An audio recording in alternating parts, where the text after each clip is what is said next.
certainly was what it was.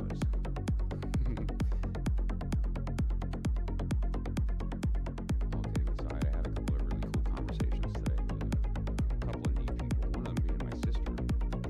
Brought up a couple things, and it kind of led the conversation toward pendulum.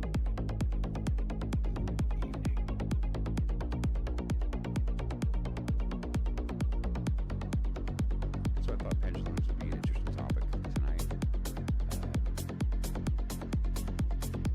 I like to talk about the different languages and how they connect and how we can use them to use one language to shed light on another. And I've demonstrated that with the Bead Oracle before on the channel, and I'm just going to do a bit of that tonight as well, how this is using the language of the tarot, a very accessible and powerful tool in a way that even tarot isn't. It sort of elevates it to a different level as a system and as a vocabulary. It's a very interesting exercise that I think we're going to have fun going through tonight. It's always fun. But as the conversation progressed with my sister toward pendulums, I realized that same vocabulary is used there as well, and with other similar types of devices. And so, why not actually demonstrate that and see how we can use something as simple as a pendant or a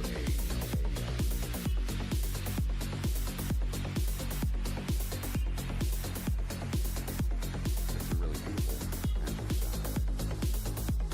Something as simple as a weight tied to a string. Something as simple as a stick with a sharp end that you can allow that kind of grip. It's the concept of having a space of states, up, down, left, right, back and forth. These ideas being components of a language system, letters, concepts, similar to the tarot where we have the 4 letters of the elements.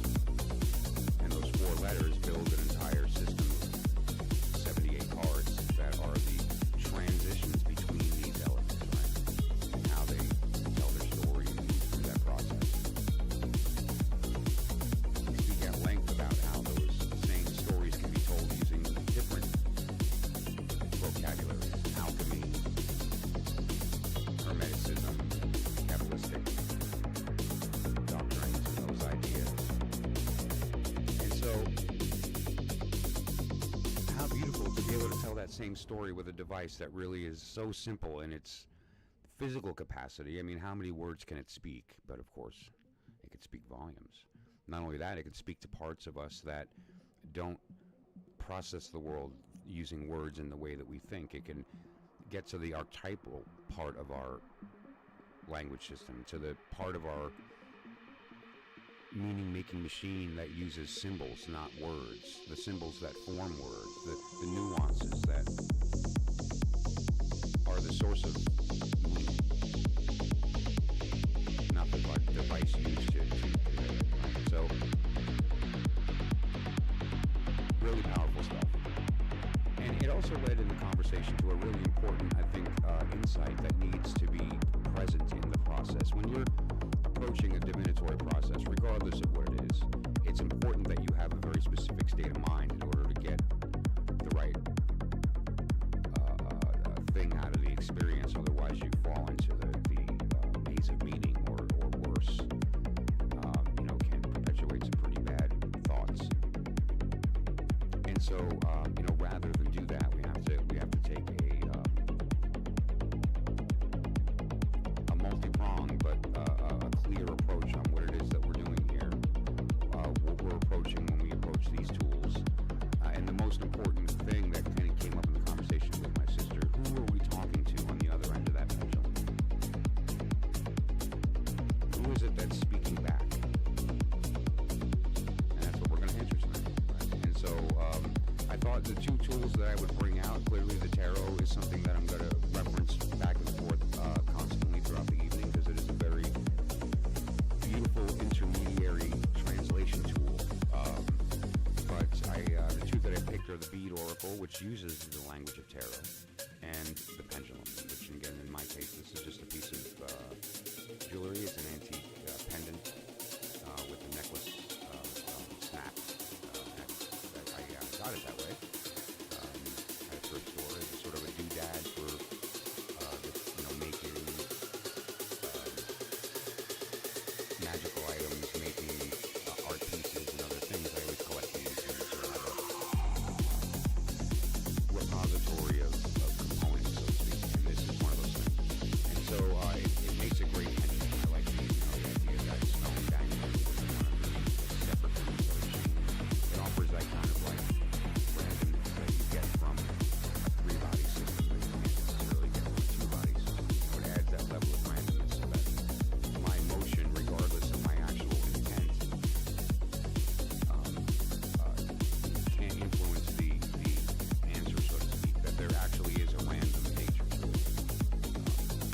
Of course it can be influenced. If I wanted to swing forward, that's going to happen, right? Let's not deny that. That's not what I'm saying. I'm just saying that it adds another layer of randomness to that process by having that link inside of the link, and sort of adding a third body to the problem. And so that's going to be fun. We're going to not only approach it from the perspective of asking questions and getting answers, but we're going to, again, address what it means to have a conversation. That's the word of the evening. Right? Who are we talking to on the other side of the beads? Who are we talking to on the other side of the pendulum, tarot, a prayer? Is it who we think? Something even greater. Something greater than God. Is there something even greater than that? Is there, what's going on?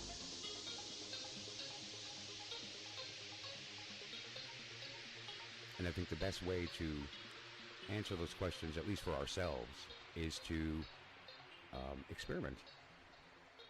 To try it on. See how it fits. See how it fits on other people. Get a true sense of what this thing is that we're talking about here. So the beads are a really fun tool that I developed a long time ago.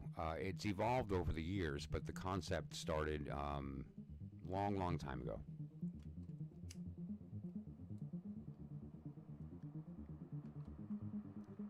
Being a busy-minded child in the 80s with a lot of time on his hands, and I spent a lot of that time alone. You bump into secret codes and secret passwords and all this different nonsense. And one of the things that you'll bump into when you look at some of these things is a very simple and basic concept that, if you wanted to hide a message between friends, you can write down your name and pick some kind of symbol system to mean each letter, and if you are the only two people that know what those symbols are and how they reference the other letters, then no one can read your letter, right? You can have your sort of code notes passed between you in class.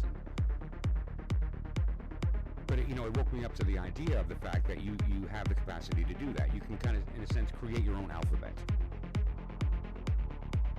And that concept is bigger than you think. Because essentially what it does is it allows us to understand that that's already happening, and concepts that are the same idea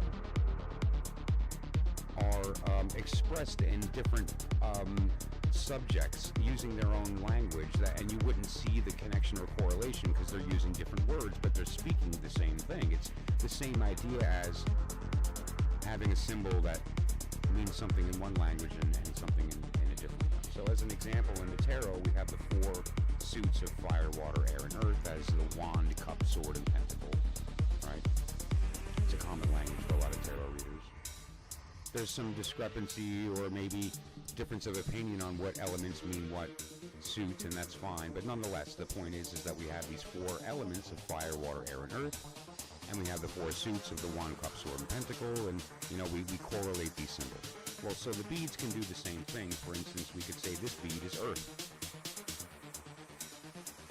Right? We can say that this bead is fire. Right? We can say that this bead is water. Okay? And we can say that this bead so by sort of developing that vocabulary with ourselves, we can say, okay, well, anytime I see that bead or I grab that bead, if I'm closing my eyes and grabbing, right, or as opposed to if I'm looking at the space and noticing a certain area, for instance, wherever the shell touches or wherever this blue bead touches, what's next to it, right? You can develop a vocabulary for yourself. And understanding the emotional, mental, and spiritual machinations of these elements through the tarot, right? We do our readings and we see how the story unfolds. We can apply that same idea to the beads. And we can have even a linear progression starting here and going around and consider that to be time. And so we can look at that as our day tomorrow. Starting with this red thing pointing, where we start with fire and then continue that process. Or somewhere midday, there's going to be this different energy and so forth. And I'm going to do a real demonstration of a real reading later, but this is for concept. We could also look at it where we separate the upper and the lower idea. And so the beads that are from the middle up are what's going on in our minds. What are we thinking about mentally, right? How are you? My gosh. Okay, no problem. Thank you for saying something. And it's really, really nice to see your name in my chat. It's been a while. What I'm going to do is make myself louder, and I'm going to make this lower. And I do see, actually, looking at my mic right now, yeah, it seems like really, really low. What's going on with that?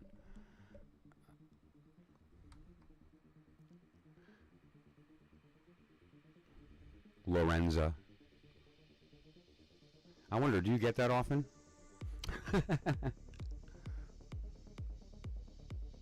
Does that mean, should we call her, let's call her Lorenza Pata.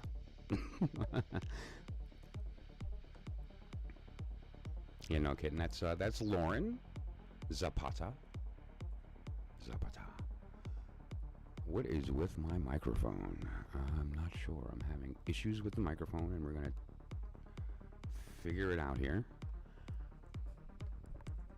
So the volume is markedly low.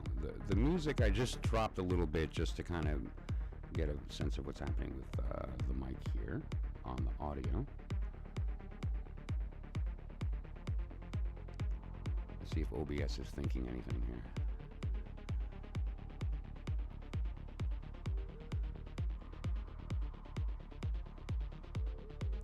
Is there a limit on the volume?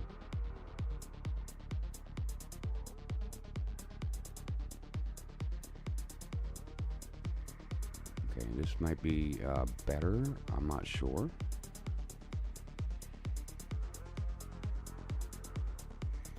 It looks like it's actually the level is hitting the same spot, although I put it up. But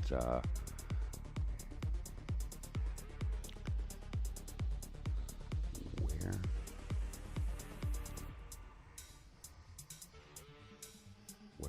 Would I change that? That's very strange. Why that input changed? Let me go into Windows audio settings for a moment, because I know that Windows has a tendency of adjusting that volume down. Yes, it did. Just got that mic back up. Okay, yeah, Windows went ahead and set my microphone to 17% in the OS, like not in any of my applications, and so I apologize for that, guys. In fact, it's probably pretty loud right now, and don't worry, I'm going to fix that. Okay, let's just bring that down a little bit. We should be good right about here.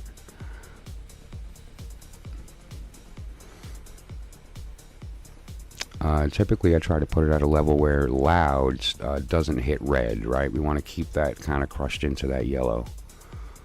And so that should be okay. And now I'm going to put my music back up to where it used to be. Lauren, you're the best. I appreciate you saying something, really. Okay.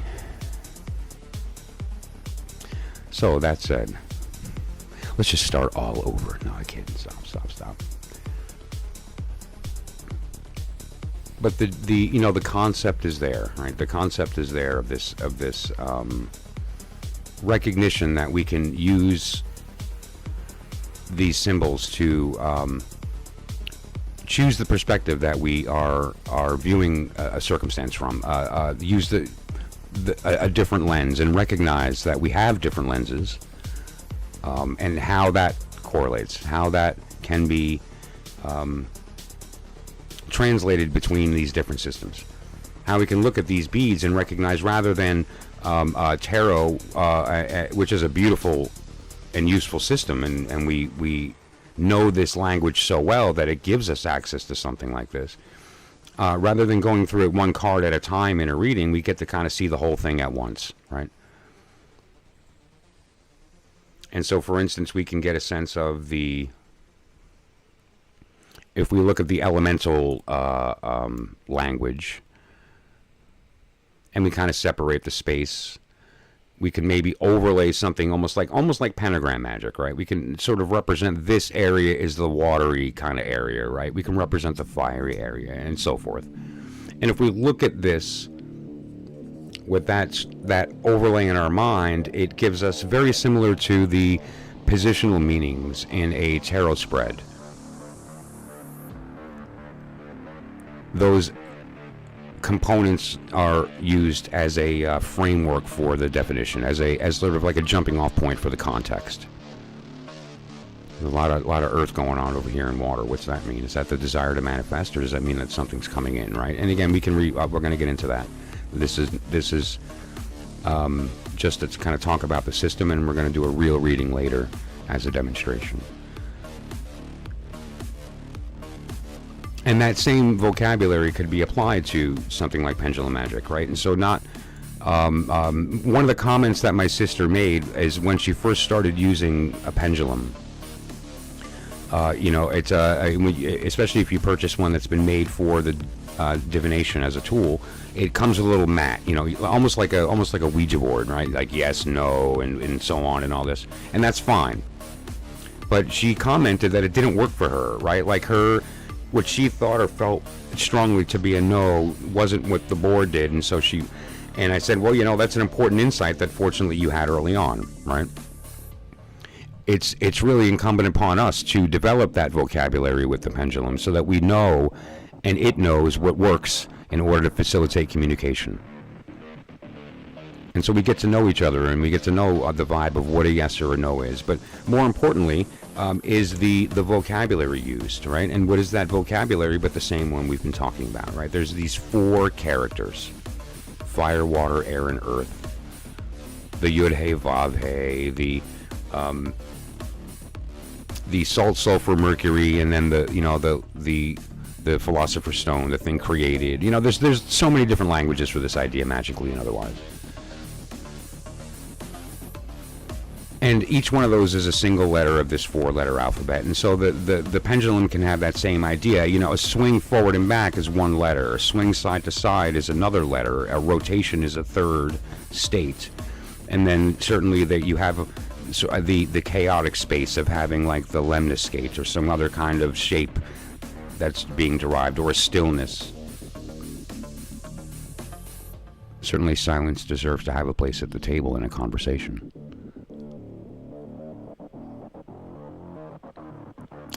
And so, what does it mean to go forward instead of back, right? What does it mean to go left instead of right? And it develops your depth of conversation, right? It develops the level at which we're able to add nuance to the meaning. So it's not just a yes or no. It's not just a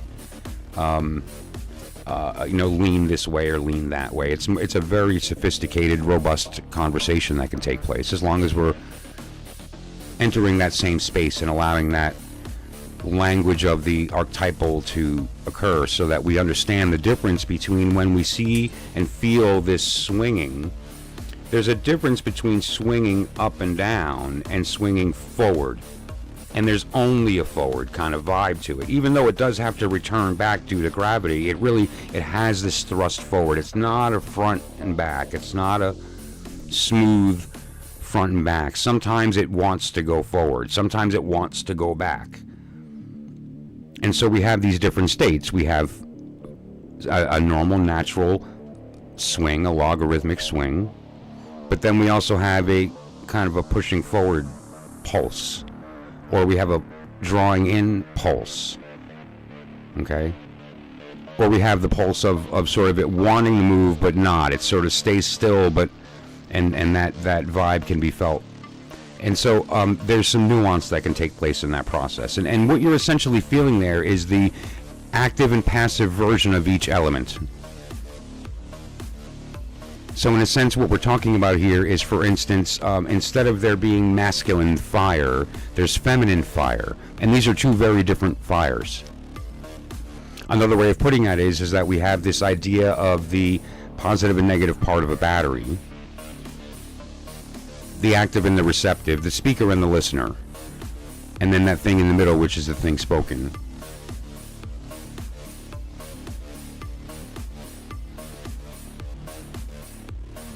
Well, they're all speaking to will. Right, well, one is the fuel and one is the result. But so the goal here is to take our knowledge of the tarot and the understanding that the court cards, as an example, are just a combination of two elements, right? And so we can pull one out, starting out first. This is the fire. This is one of my symbols for fire in here, right? And so right away we know that's a king, right? Or in the Thoth system, the knight, right? The king energy, that fire. And then we just pull a second bead at random, okay? This is actually a karmic one. We're going to talk about that later here. So let's pull an elemental bead, okay? And we have water, right? So cup, right? So we have the King of Cups. And that idea here, if we kind of stir the beads and we decide that, say, this is going to be our significator, right? Wherever this points, this is the back, the red is the front. So directionality, it's going like this. I'm going to include this in the bowl and just sort of stir these around and see where it points, right? And so we see it's pointing right here. I'm going to pull that up. Okay, and it's kind of pointed in between a cup and a wand right there, right? And so we have the Queen of Wands. It's pointing at the Queen of Wands. Further than that, if we were to go ahead and in our minds overlay this concept, this idea, she is kind of in the center of the space, but she's in the airy space. That's in the mind. Another way of putting that to the Kabbalists in the room is that she's in the vow tree, right? She's in the vow tree, not the tree of the hay or the tree of the yud above that. There's this level of ascension that's occurred, but it's still beneath that next level. And so, but the point is this is pointing to, very simply, the Queen of Wands. And so we have a tarot card that we can see in this. And we can see that she's surrounded by a lot of fire energy in the mind. And now in the heart, it's much more balanced and much more karmic.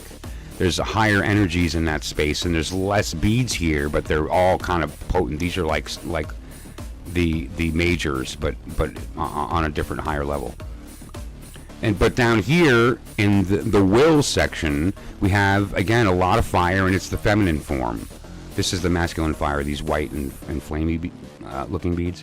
These roundish pink are the feminine wand, the vagina, as opposed to a staff. It has a very feminine shape to the sexual core of the energy of fire. And so these and they're bundled up together in that fire space next to this big bead, kind of lending that that idea of pay attention, right, to this area. It's also the root of where this started. This is this little combination of these two fire and this major bead pointing to this, telling us where to look. There's sort of it kind of creates a connection here. Now, of course, everything I'm saying is intuitive in my mind. There's no rules I'm following for that to take place. I'm being open enough to allow that interpretation, and this is for demonstration. When I'm reading it, it's much more flowy, and I'm kind of going through the machinations of what's actually happening here, who's speaking, who's listening, what's being spoken, and more importantly, like, what are we talking about from the perspective of what wants to be manifested. What was the reason that started the whole thing off to begin with?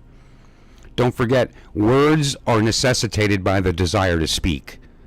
But what chose, what was the thing that necessitated that to begin with? What was the decision to speak based on? That's what the will is, right? This is the thing spoken, the earthy part. The watery part is the the vehicle by which that takes place, right? The motivation behind it. One of the things we talk about with water is the conveyance, right? Water is responsible for the conveying, and then obviously the mental, the meaning, the story that we tell, the justification, the system that we use to make sense of the angles. And by looking at that whole story at once, it allows us to see the different another way of putting that is it reminds us to take different perspectives and to not just jump to this is how it feels and so I want it, or this is there's some kind of core thing and I'm just going to go with that, right? And not explore maybe why that's not necessarily a good idea or is, and allow my brain to overthink it for a minute so I can maybe sense some danger, or emotionally to allow myself to be overcome by it, the decision to give in, so to speak. Like, I'm going to let myself fall in love, right? Or I'm going to let myself act on getting the junk food. Even though I know it might not be great for me, or there's a risk, whatever the case.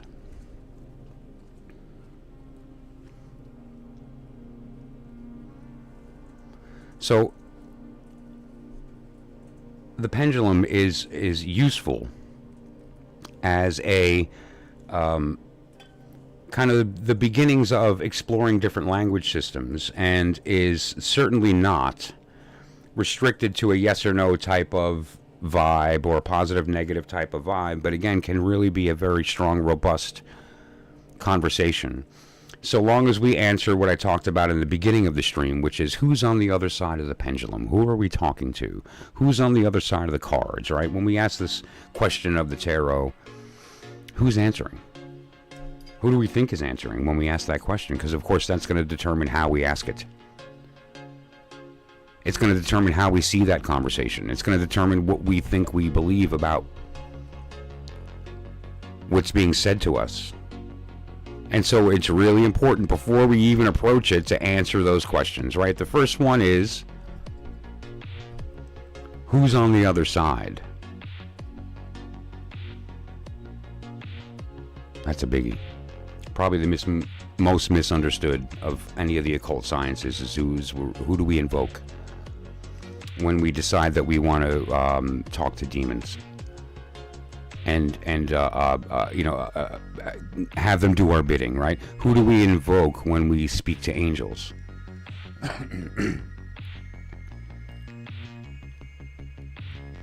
Is Michael a person or an angel, or is it a cartoon character that? Like, what are we talking about, right? Who's on the other side of this ascent up a tree when we get there to meet us?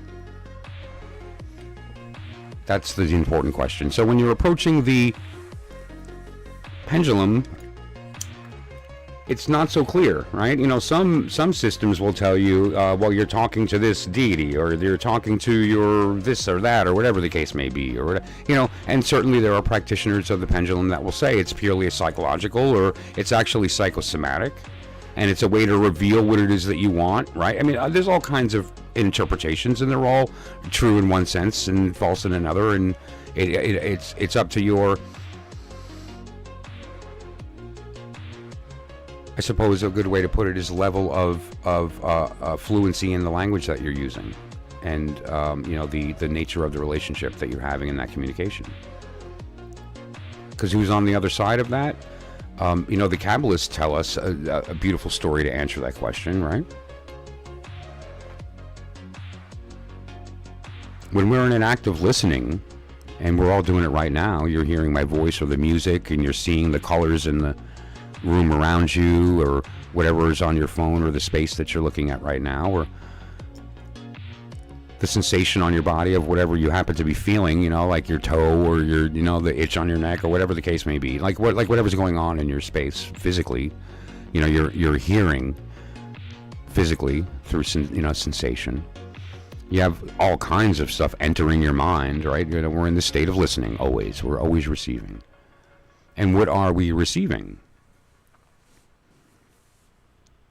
And so I've talked often about this in many different ways, right? And it's sort of like the crux of the magical system. It's the idea of the fact that what we're actually hearing as ourselves. And what that means is that, you know, we were in the darkness and we saw a light in the distance and didn't realize that that was us reflecting in a mirror, that we're actually the light, and the reason it was dark is because we were the light, and the mirror is what allows us to see ourselves, but we mistook that for somebody else, right? There's this concept of that idea, that in the act of reception, what we're actually doing is we're empty and we're ringing like a bell, and we're hearing ourselves talk.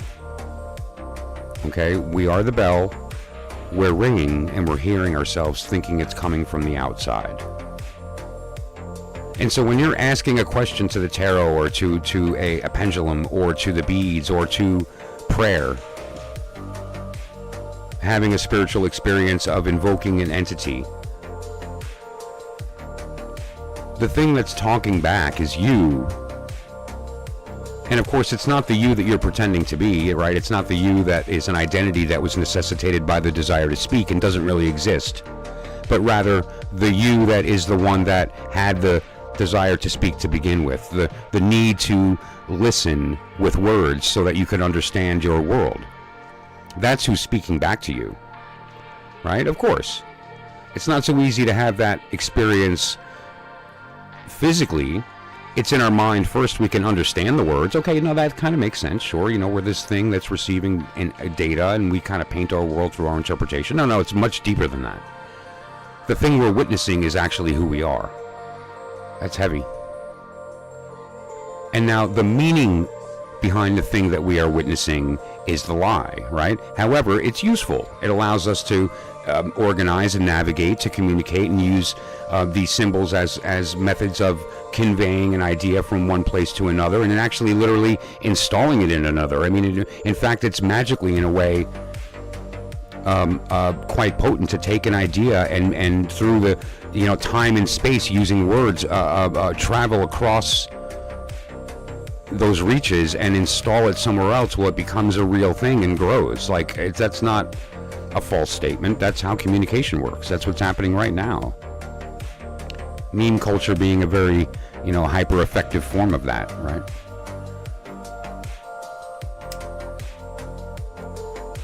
So who's on the other side? Well, I think, you know, having that experience is important, but nonetheless, your soul is always talking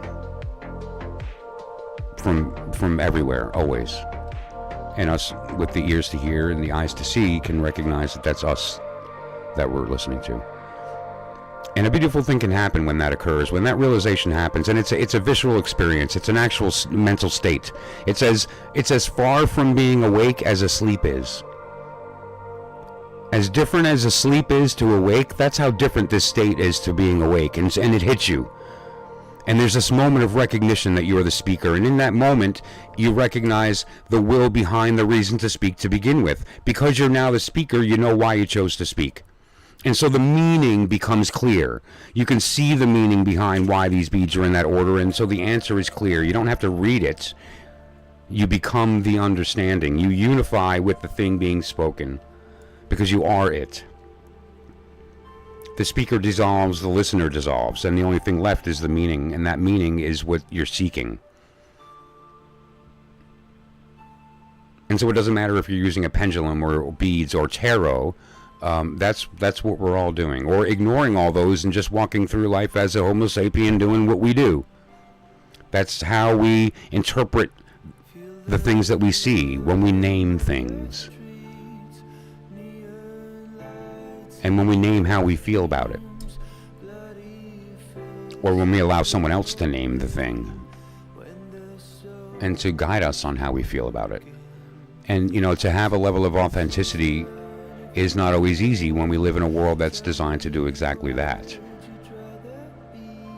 And I'm here to say that that's a really hard fight, and even when you know that that's what needs to be done, it's still difficult. And there's tools to help, and there's even modern tools that are coming about that may have some actual value. There's some stuff that we're coming to terms with neurological studies, with brain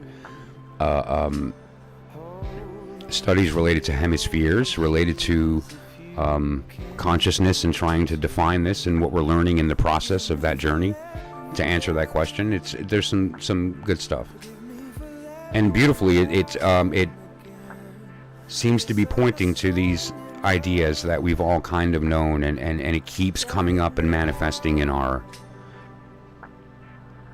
spiritual tools in strange, hidden, and beautiful ways. So I'm just going to pause for a moment and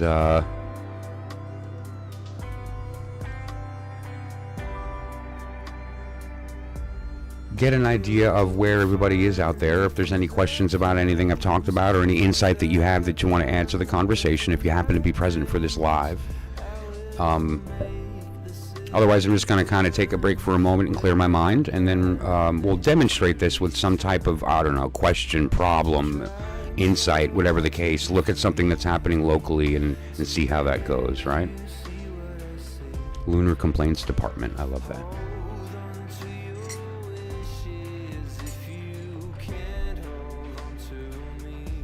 Reminds me of that song where people, raindrops keep falling on my head. Instead of doing some talking to the sun, we can blame it on the moon.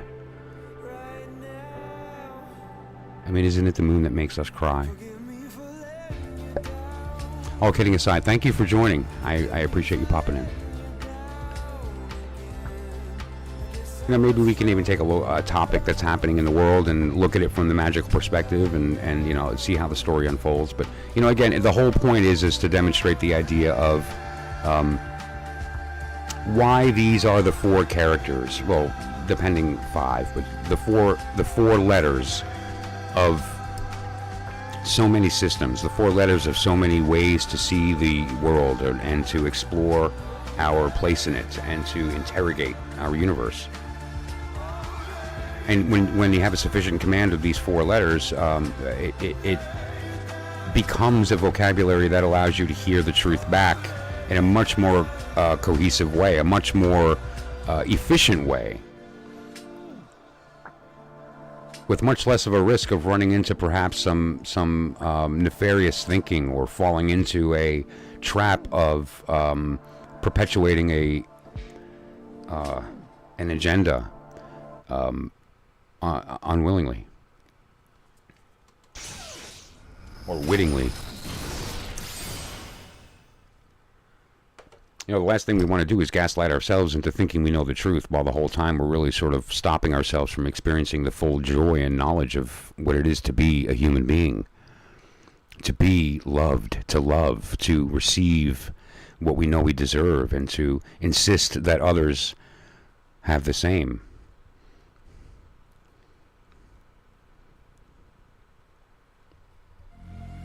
I don't want to miss that. I want that, and I want you to have that, and I want you to want me to have that. And together we can. At the bare minimum, we can avoid suffering. And in the ideal, we can know ourselves through each other. I don't know. I fail to see where that fails or becomes a bad thing. If we fail at the full knowing, that's fine. I kind of am in the belief that we're not supposed to. It's kind of like God becoming self-aware and making the mistake of seeing the light and thinking it was somebody else is equivalent to us becoming self-aware. We weren't supposed to. We were supposed to be, these beautiful animals like the rest of the animals on the planet, going about our thing, enjoying our lives, living and dying. But no, we had to become self-aware and find the poetry in the world.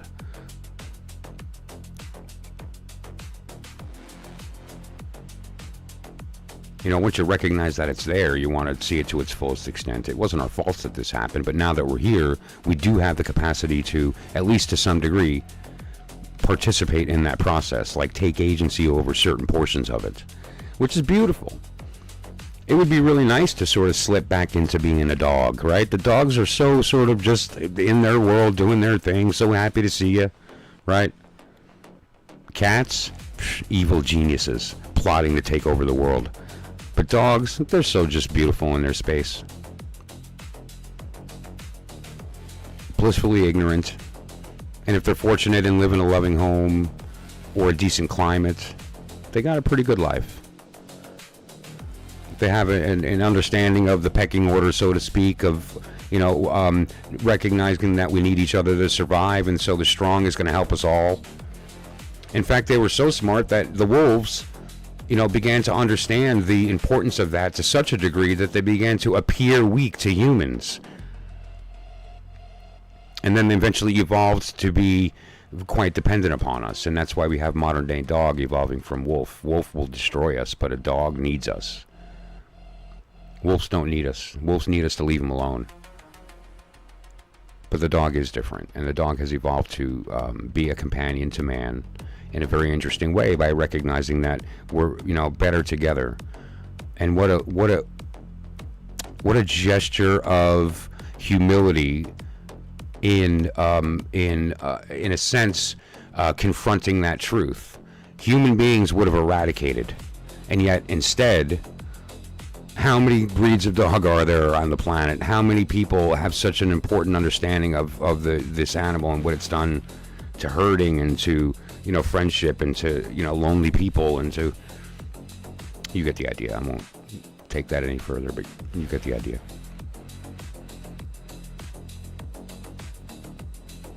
But no. Here we are instead, making machines that are kind of pulled around by our sensations and our desires and our limbic system that is being weaponized by 17 directions with, everyone just sort of firing at us, not caring about how it's going to affect. I mean, imagine it's like 15 doctors prescribing medication without caring what the other doctors are prescribing. That's how I describe the current media landscape that we live in.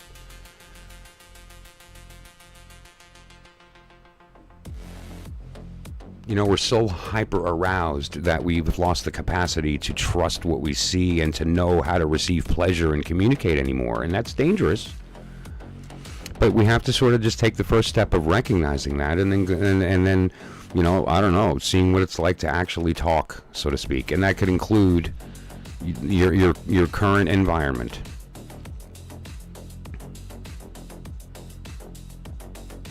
It can be a very beautiful and calming meditative practice of listening and speaking and knowing you're the thing spoken and having that sort of conversation for a period of time just to clear your mind.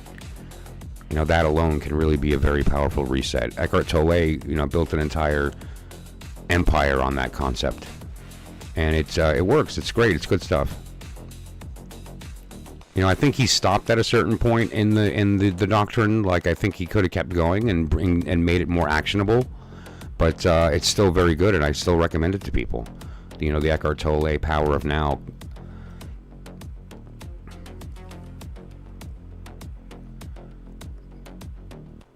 That's the listening side of the Kabbalistic doctrine, is the whole Power of Now resurgence of the Zen Buddhist concept, right? Which is you screaming to you in every language possible to, hear that and know it and be it. The IST isn't the important part. I don't care which ist. It's, what language does it speak to you in? It speaks to you in Michael, because I'm Michael. It's going to speak to you in the language of you, These are just signs that point to something else. Let's not miss the thing they're pointing to, right? You go outside and you see a flower and you go flower, so you're identifying with the word. No, just look at the thing. It's not a flower. That's a word we made up. It's what it is. It's the thing you're looking at that smells good and is smooth when you touch the petals. That's what it is. It doesn't need a word or a name. Let it be what it is. And enjoy it for what it is. It's gorgeous. It's beautiful. It has this thing that points toward the sun. It has this thing that makes sure that it stands out so that the bees can see it, and it's the one that gets pollinated. There's a will behind that decision, right? There's a will behind that pointing. We don't need a word that say what the thing is, because that just limits it. It's a flower. Next.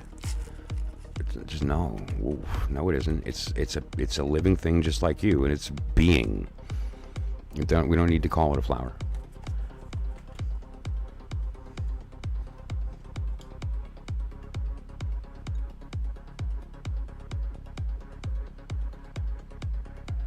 If you'll pardon me, I'm going to spoil my nose for a moment. This is a prayer for the nose. Every herb is a word, just like we talked about. And the recipe for this incense is a word being spoken. And as you smell it, those letters are entering our space. And similar to the fluency of your ear to sounds, there's a fluency of smell to prayer. And so this is it's a beautiful prayer being spoken right now. And of course, what is that? But I see you.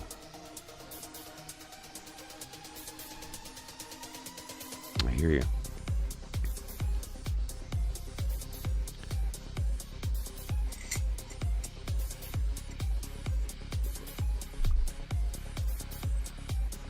Okay.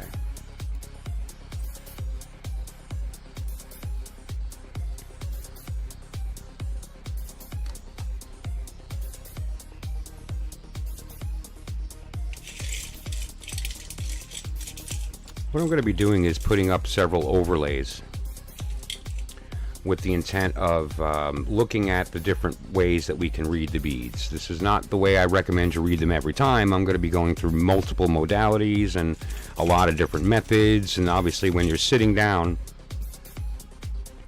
to use an oracle of this nature, that won't be your approach, right? You're going to approach it from the perspective that you usually use, the language that you've developed with it over time that becomes your language. And then be open enough to allow that to change as it evolves and so forth. But so I'm going to go through several different methods of reading this device. And the intent here being to tie these different systems together to a degree that we can recognize that we have the power to simply look out our window at the space, pick a point, and then we could read what it is that we're seeing in our peripheral from all directions. Like we could close our eyes and read the flashes of the light that are stuck in our visual field until it fades away like a flash bulb, because we are applying that same vocabulary to that process, right? It's really, really good stuff. So in this case, I just have a little sort of it's the top of a small incense burner that I use as a cup sword. Right, it's sort of a symbol of both speaking and listening at the same time. And I just put it in the middle because it fits the space, but most importantly, it kind of creates that center point that allows me to know where to, I put it in the middle of the bowl, I put the bowl in the middle of that cross, and I know I'm lined up. And now what this is simply an astrological chart using a piece of software that's available. For free. I believe it's open source, but nonetheless, of my current position and the stars' position relative to me in the sky right now. The outer ring being the astrological signs of the zodiac, and you'll notice that the position of the sun, that's that symbol of a circle with a dot on inside of it, is in Sagittarius. That's where we are right now in this grand wheel of time, and we're going to be passing into that next phase of Sagittarius here. See how these are broken up into degrees, and there's 360 degrees total, 36 10-degree periods. And so each one of these 10-degree periods is called a decanate, deca meaning 10, and these 10-degree periods of time are also small cards of the tarot. And so this 10-degree period that we're in right now is the 8 of Wand, and we're moving into the 9. The current period of time, meaning the moment we're in, the planets are in a constant state of moving around, and right now the position of Mars is here, right, and so forth. Right now the position of Moon and Saturn and so on. And so you can see there's some very interesting things happening. If there's any astrologers out there, they're going, oh, check out what's going on in Pisces. This is my birth chart, right? But anyway, so you get the idea. Not my birth chart, my horoscope. What's occurring in the current moment, based on my position. So, using this vocabulary, when we move over to the beads, we can then use those symbols that we know with respect to the signs, and we can use the elemental language that we know with respect to the tarot to have a very interesting little conversation about what it is that we're looking at here, right? So we can use this bead as an example. This is my kind of significator bead. Again, the blue is the bottom, the red is the up. It's pointing toward the red in that direction. And so wherever this lands, it's kind of telling me to look at, right? So it's a very neat way to sort of just mix this up in there, all right? Find your kind of center point, flatten them all out, and take a look where it lands. See where it's pointing. It's pointing right here, right now, so it's pointing into Scorpio. We're right here, so that's neat. This is the period of time that we're in right now, roughly about here. Right, and this is pointing to roughly here, right, which is, that's going to be the Six of Cups. If we wanted to look at the small card, this would be the Six of Cups. If we're looking astrologically, this is Scorpio, but more specific than Scorpio, there's a planetary influence right there. And every one of these has a planetary influence associated with it, and so that's going to be the Sun in Scorpio. Okay, according to the Golden Dawn Hermetic Kabbalistic astrological system. Very beautifully, we have the shell appearing there as well, which is that sort of feminine energy, which is appropriate with that water. And so, and what is that period of time? Well, it's the one that we just left, and the message here, Scorpio is the card of death. And it's wet. And what does that mean? It's sort of the idea of what occurs during the process is really just the elevation of the stuff that is no longer needed, gets heavy and falls. The stuff that is able ascends, essentially. There's this idea of a sublimation. There's this idea of a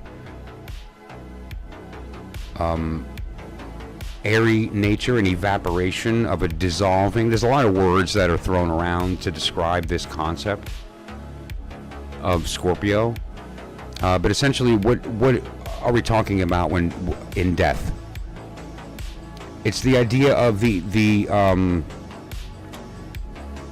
permanent change of form. It's the permanent change of form. That's the actual definition of what we're speaking about here. It's like if when you mow the lawn is still there, even though all the clippings on the top get chopped off and go away. And if you're a blade of grass, it may look like a scary thing, but really, ultimately, you're still there, you're going to grow fresher, and the lawn still exists. The universe is still ebbing and flowing and spinning. It just changes its form every moment.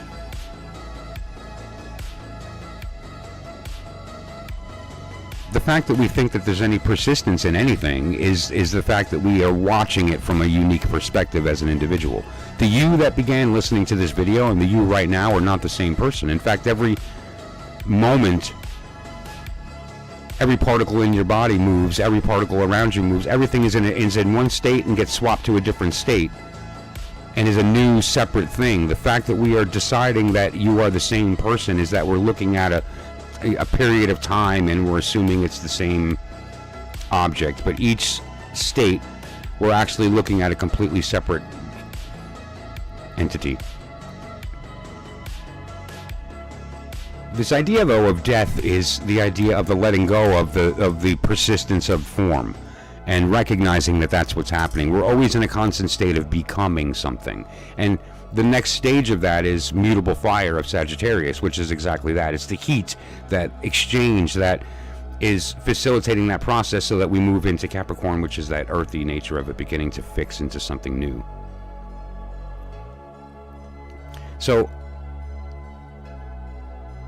truth. Wild times is a good way to put it.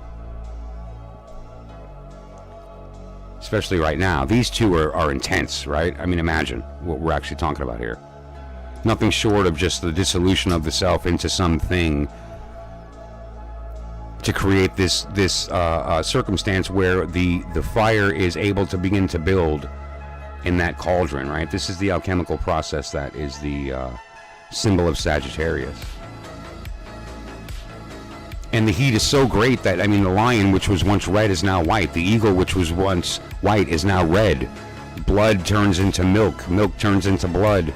Everything melds into this blast of a rainbow, which turns, in this case, visually into the cape of this androgyn individual that used to be two people that's merging into one person. And the heat being so great that it dissolves into not just pure possibility, but it's finished form. It's the beginnings of that, you know, the Philosopher's Stone. It's the beginnings of that sort of perfect form. And what's left behind is everything we see around us, which is left to rebuild it into something new, to go through this process again as something else. And of course, that's happening every moment of time.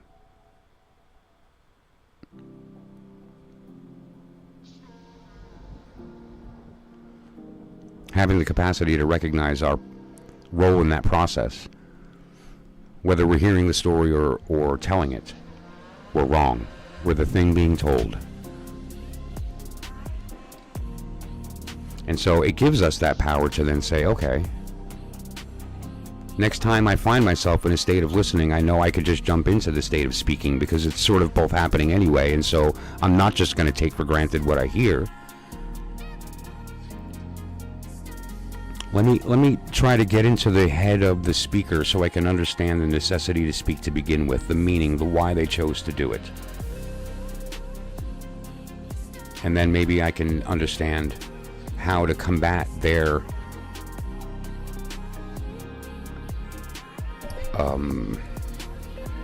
attempt to injure.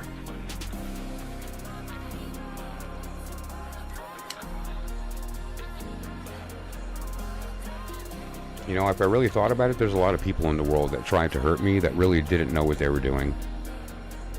A lot of them did, and they should all be held accountable. But nonetheless, I think that we in our hearts have a certain level of compassion that we need to give to people that we just, first, if we're being honest, can see ourselves in, but more importantly, recognize that they didn't know better. Right? Forgive them. They didn't know not what they do. But it's actually even more than that. It's none of us do. We're all making this up as we go. And thankfully, due to the idea that there's occasionally people that come through time, that come to certain conclusions and have the wherewithal to write it down, and we have the wherewithal to keep that we've been able to develop a level of understanding that we can share with each other. And so we don't have to start fresh like they did. We get to wake up in a world where there's knowledge provided to us and it's available, and there's individuals and groups that share that information, some for the right reasons and some wrong, but we need to be strong enough to hear it, the message in the middle, avoid the cult of personality and listen to what's being spoken. But nonetheless. And so, we have a better time now because, it's easier for us to have the experience. Whereas before it was, we all had to kind of accidentally come to it on our own. If we were lucky, it would happen once in a generation, maybe not. Right? Make choices, we don't look back. And then what? But the beauty is, it turns out that the truth can't be lost, even to time. Even it can't even be weaponized and held back, because it lives in each one of us and can be awoken. And occasionally, like I said, sometimes once in a generation, it happens. And this acceleration that we are all feeling spiritually is the fact that it's happening more often because of these types of things, like technology sharing these concepts in so many different ways that it's starting to pop open in people, even though it's tied to nanobots and crystal energy nonsense. The truth is also being spoken there. And so, as you begin to kind of weave through that static, realize that there's people trying to sell you nonsense for money or clout or whatever reason. And again, these are just masturbating, shit-throwing monkeys like the rest of us that just want to survive and thrive, and they just don't know better that there's a better way to do it because it works for them. Playing with our limbic system for money. We're the ones who have to sort of step out and be strong enough, and also, the less we consume it, the less profitable it is, and then we can maybe start to, maybe have some of the content be based on its merit rather than its ability to, play with my emotions.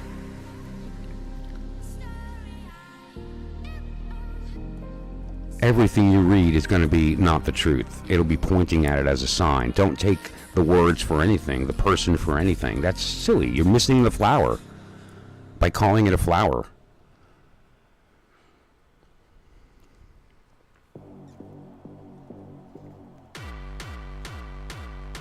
So,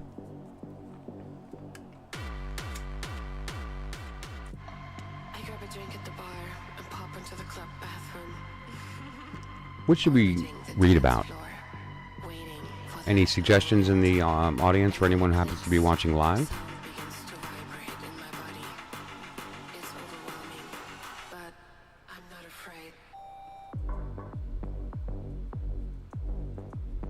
I'm thinking there may be a couple of things that we could talk about, but I want to sort of keep it as general as possible in the demonstration.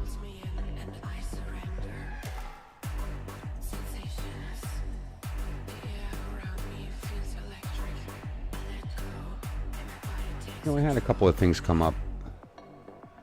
I had someone do a reading for me today, actually, which is one of the reasons I considered doing this subject tonight. She was doing the reading and then sort of had this very strong.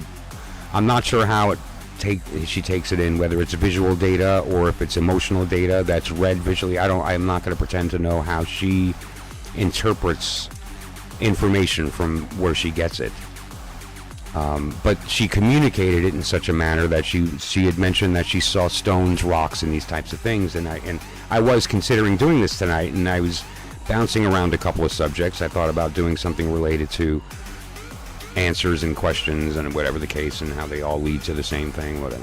Anyway, I considered doing something related to a little heavier subject on the Bible and whatever the case. And I decided to do this because of that reading and my sister mentioning pendulums, and I thought, let me put these two together in a nice little chat about how this process points to the same thing, and that tarot is also in fact that same thing, right? So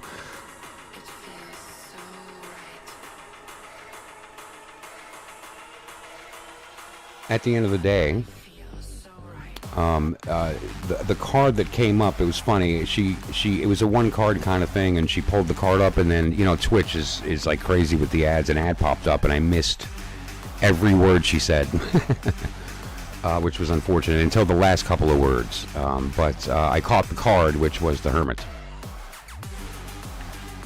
And then after she said, you know exactly what this is, and so ad happened. I heard nothing for 2 minutes, and then came back, and she was in the middle of a sentence and finished, and then said, "Wait a minute," and then talked to me about rocks and stones and some other things, and then I was paying attention, and I drew my own meaning from that, of course, and decided to lecture on this tonight. So in the meantime, the card, the Hermit, we can talk about, and so I'll use the Hermit as the story, and we'll use the beads to tell the story, and that will tie this beautiful bow on what I'm trying to describe tonight.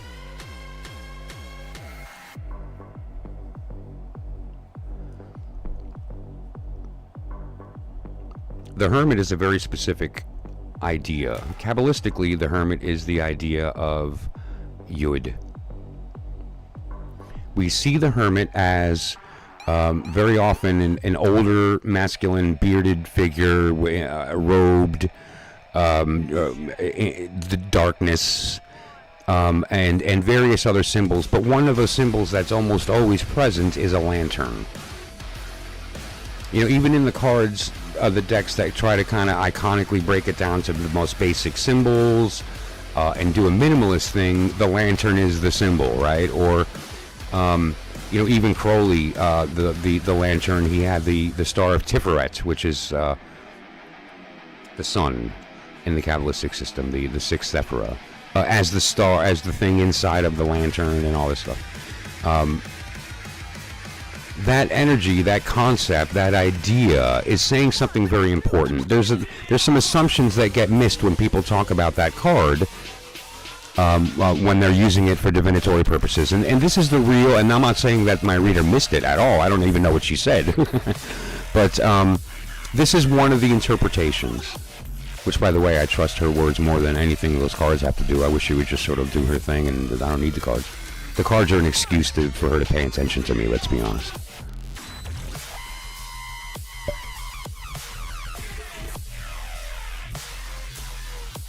This idea of the hermit is the idea of the necessity for the lantern. What is a lantern? It allows us to A, carry around that light with us, and B, protect it from the wind. Right? The purpose of the lantern is to protect the flame on the inside, so that when you travel through the winds of the mind, it doesn't get blown out. Right? So when you're walking through the light or the dark or the whatever, it's there not only to stay lit with you as some guide necessarily, although that is what its goal is. More appropriately, it's to protect the light, not you. You're there to carry that light. You think you're there for your experience, but no, you're there to carry that light through the darkness. And when you get out on the other side, you'll realize that you were the one inside the lantern the whole time. And that lesson's not so easy, right? And so, you know, one of the ways I like to teach this idea is the idea of all of the signs are different stages of initiation of Christ consciousness. I use that word for not just shock value, but because it's all over the astrological process, and this is the Christ of the of Virgo, right? Virgo is the sign that the Hermit card represents. Christ as a lion, Tet, right? We have the Christ as the lamb, the bull, it manifests all over the place, right? We have Christ as the fish, we have the Christ as the rock. Here we're talking about the Christ as the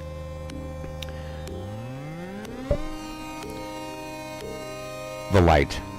Similar to you've seen the symbol of the light emerging from the heart, but this is that's inside that lantern. The body is the lantern that's protecting the light that's on the inside. And from a perspective of the period of time that we're in right now, very importantly, it's the flame, it's the heat inside of this cauldron. And of course, what's that cauldron? But that's death, that's the Scorpio that we just left. The heat that's inside being the Sagittarius.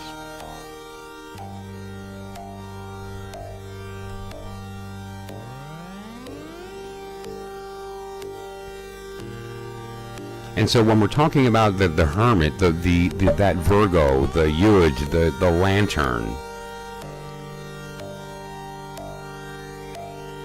it's pointing to a couple of things that I talked about tonight. It's pointing to, first, the idea that light needs protection. It can be blown out, so to speak. And what does that mean? Another way of putting that is forgetting. When we get lost in the darkness, it's because we turn away from the light, like we don't see it. Not turn away from it like we're turning away from the light. No, we no longer see it, and so we kind of get scared. And actually, it's in that darkness that light reemerges, because it's the necessity to know ourselves that ignites it to begin with. And so it's in that moment of loss and scared in the dark that light appears. And that's the moment where we have to remember that that's us in the mirror and not mistake it for somebody else. And what the lantern does is protect that light. That's all. And now, so it's a very heavy idea. It's the initiation into the self of knowing that that's us that we're carrying, that we are the shepherd of that light. And that it's the light that needs to be carried through the dark. It's the lantern that protects it from the wind of the mind.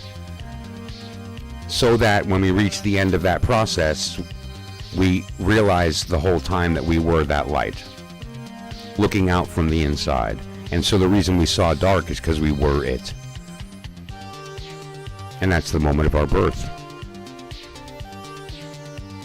That's the moment when that light now takes on an identity. That's the moment of the formation of a new personality. And that's where we have this scale get tipped at Libra.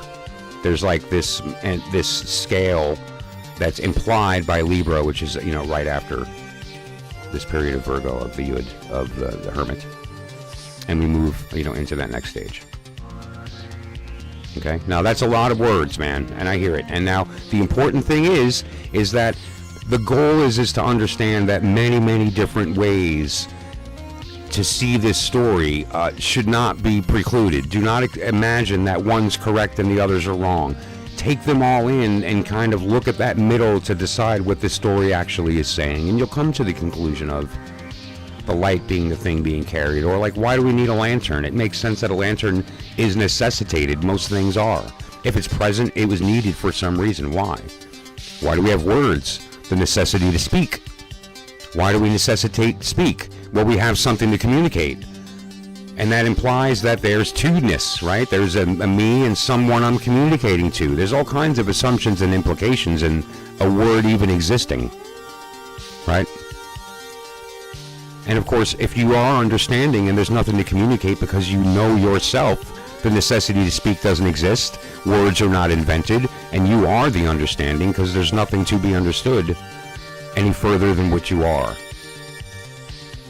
have always been.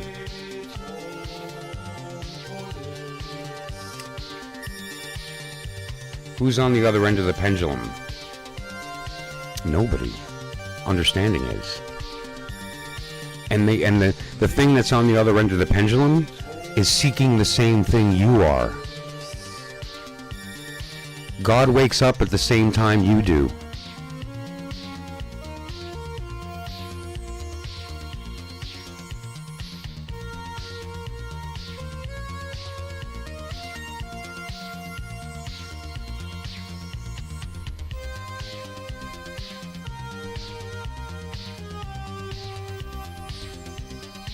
One of the languages I love to use is sigil magic with respect to the beads. So, you know, again, you pick beads or symbols that, for instance, I will find this bead.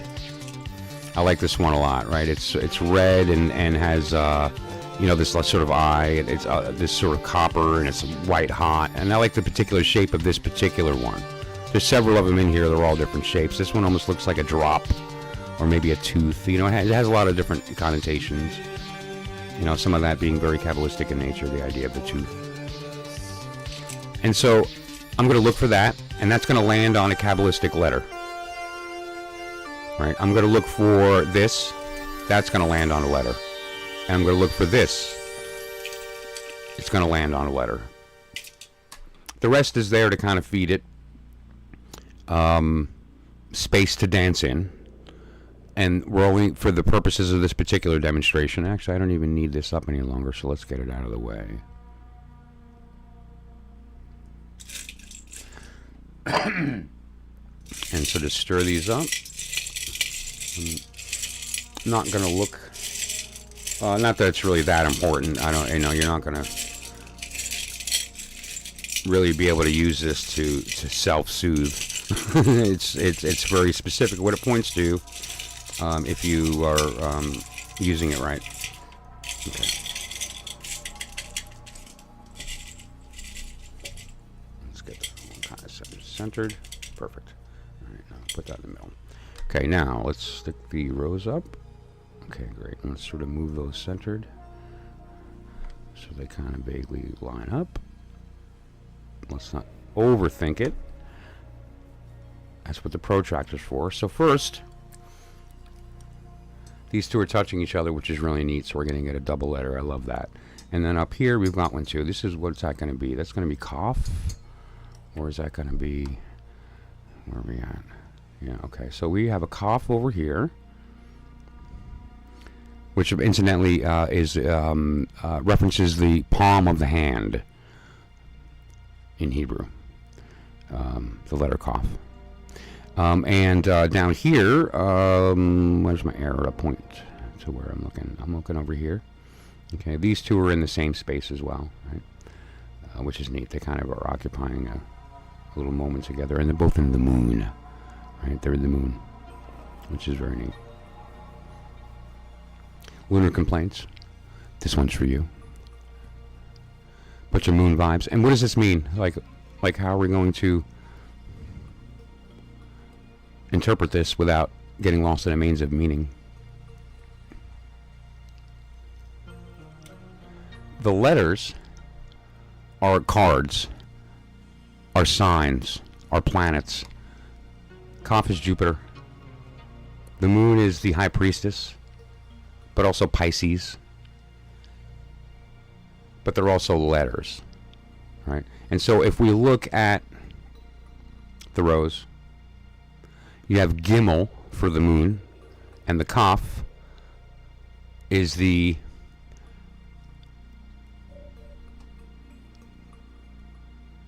that shell, that original shell energy. And so this is that sort of that feminine vibe. Then we have these two over here. And the way I pick the beads out, I think, is how I'm going to honor the order. And what I mean by that is that I first looked at that bead with the red, right? Then I looked at the shell, and then I picked this thing up. And so this is going to be the order of the letters. So that's going to be read as a G, and then the Kaf, and then the G. And we could do the numerology to kind of take a look at the value of this term, right? Gimel means, numerologically rather, the numerical value of the letter Gimel is 3. And so that's a 6. There's 2 3s down there. And in that shell, we have the numerical value of the Kaf is 20. That 500 is when it's the final letter in the word, which in this case it isn't. It's the second letter in the word. And so we're going to treat that as a 20, right? And so that's 26. So the numerical value of this little stir right here of this landing there and these landing together and doing the math is 26. Which is kind of a beautiful Kabbalistic number, because 26 is the number of Yod-Heh-Vav-Heh, the name of God to the system of the tarot, the fire, water, air, earth. The system's based around these 4 letters of Yod-Heh-Vav-Heh, and the numerical value of Yod-Heh-Vav-Heh is 26. So that's neat. So we have that being spoken to us here. And we have this idea of Jupiter and the moon. Jupiter being this, again, the fourness of the tree. It is the Yod-Heh-Vav-Heh. It's the top spot, the highest you can get, the first place beneath the abyss. It's as high as you can go before you enter this different space, that you're no longer in the same realm of thought. And so Hesed 4 thinks it's at the top. This is Jupiter, right? It thinks it's at the top. It thinks it's God, right? Yod-Heh-Vav-Heh sits at the top looking out thinking it's God. It certainly is not. It's simply the name being spoken, and certainly something else is doing the speaking. At least if you think you're hearing, then clearly there's something on the other side speaking, and so there's that implied separation. And Yod-Heh-Vav-Heh thinks he's on the top. It's really funny. And that's that Jupiter right there.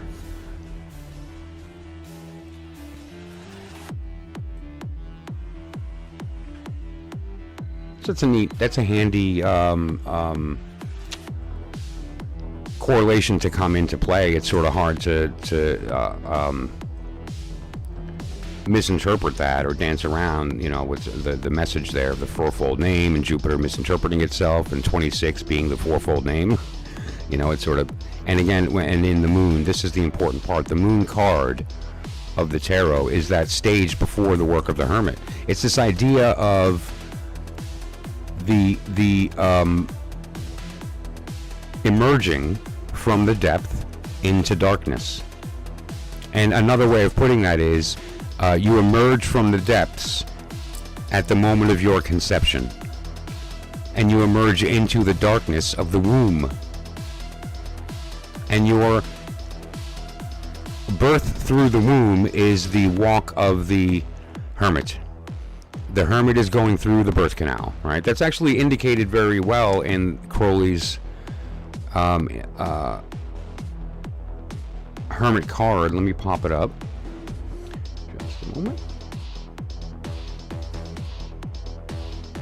Which was painted by Frida Harris. And this is the hermit. The character of the hermit in this case is Thoth in the card itself, but it's the hermit card. And he's going through the birth canal. The wheat of the sides there are of the vaginal walls going down the last rung. That egg is on the outside. See that egg? That egg is on the outside. This baby's in the process of going down the birth canal. It's also, incidentally, at the same time holographically depicting conception. Notice the sperm has not reached yet. It's going toward that egg. So here's you being born and that sperm hitting that egg, both having the same journey at the same time, right? And of course we have the symbol of the protector of the underworld, or the place that you just emerged from, right? And he needed to make sure you got there and that the path was clear for you. So that said, he's also there to make sure you don't go back down, very similar to the angel at the gate of Eden. And so the idea here is quite beautiful. And so when she flashed that card and then I was stuck watching ads, I kind of, immediately had the frustrated reaction about capitalism and all the other nonsense that'll get into your mind when I'm trying to communicate with this person and I'm trying to get some information about something I have doubt about, and I'm trying to connect, and and instead of being fed something I have no interest in, no. It's thankfully I snapped out of it quick enough to be able to get some good insight, because she had a lot to tell me in that one card, and I was fortunately able to hear it, thankfully. So that's one way that this could be read, just simply by overlaying that rose and pulling out those letters, right? And again, we could also overlay the Kabbalistic wheel of the year. We could overlay the current chart, and this is something that I do with astrology readings all the time.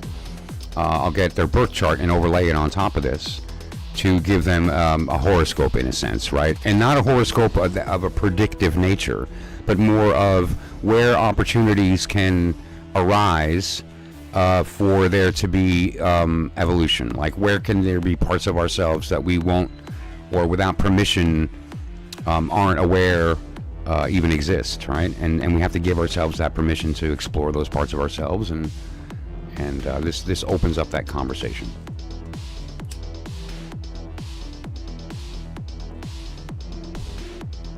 And then we get to use the beautiful vocabulary of alchemy to facilitate changes between states. Cardinal fire, mixed water, mutable earth. What do all these mean, other than going from one state to another? Aleph Mem Shin, the fire, water, air. They're all kind of pointing to the same ideas of when something gets dry, it gets harder. When it gets wet, it gets moldable and can be shaped, and these other things. Yeah, the Discord, by the way, thank you, Kitten. The Discord is really, really great. There's lots of good stuff there, and so a lot of the tools that I bring up on the channel here are available to download there. If there's anything else that you see me using that you'd like, just shoot me a request. I'm happy to provide it to you at no charge. Just let's spread the wealth, do the learning. Let's get it right.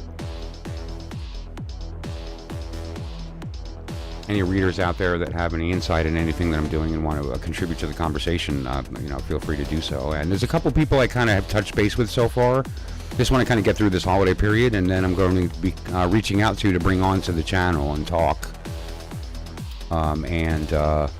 Have some unique perspectives on subjects that we all are aware of and have our own opinion on, and to sort of bring some different perspectives to those conversations. That's all.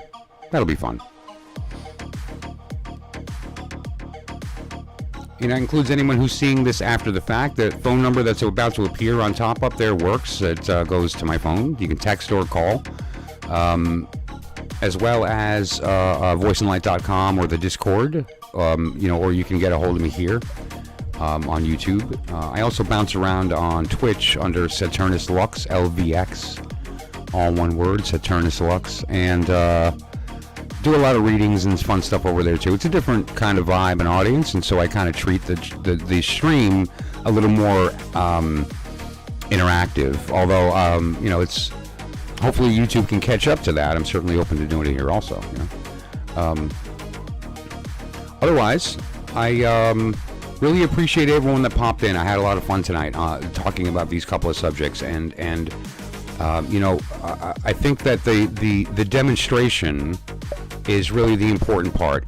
Grab yourself a string, grab yourself these beads, grab yourself some kind of a deck, and apply some of what I've talked about using these tools, and then get back to me, and we can talk about the process and some of the ways that we can share what works and what's been effective, any ideas on how, and you can overlay your own symbol systems on top of these beads, and think about the combinations of the fiery part of earth kind of idea here. That would be the King of Pentacle, right? Or are we looking at where it is on the space, which again, that's probably going to be the Hermit. That's Virgo, because Libra's right here, so this is pointing at Virgo. And the whole concept. Like, how would you read the beads? And we can continue that discussion as we go. And a beautiful thing is that this is very inexpensive, right?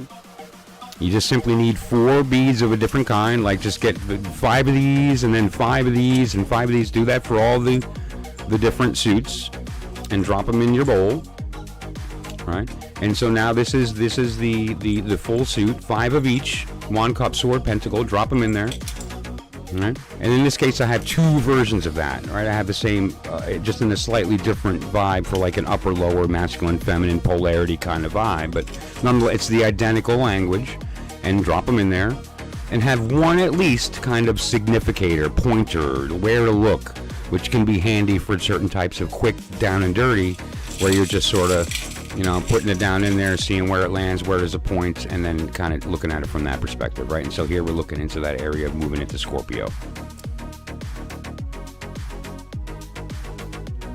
Anyone who wants to pop in on Discord, start up a cool conversation, feel free to do so, and pop your ideas, any pictures of your own beads or own kind of stuff.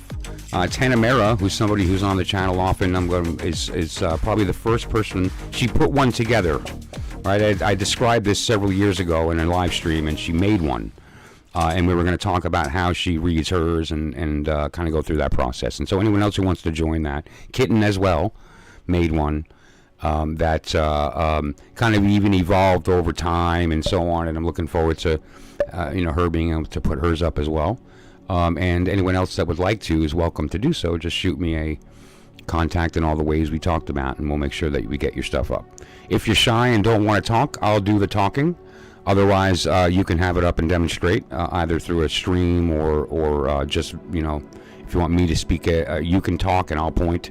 However we work it out so that we're comfortable and get to share your creation with the world and listen to this beautiful thing from your perspective. That said, I appreciate everybody that came and listened tonight. And just remember that we're all in this together, and I love you always.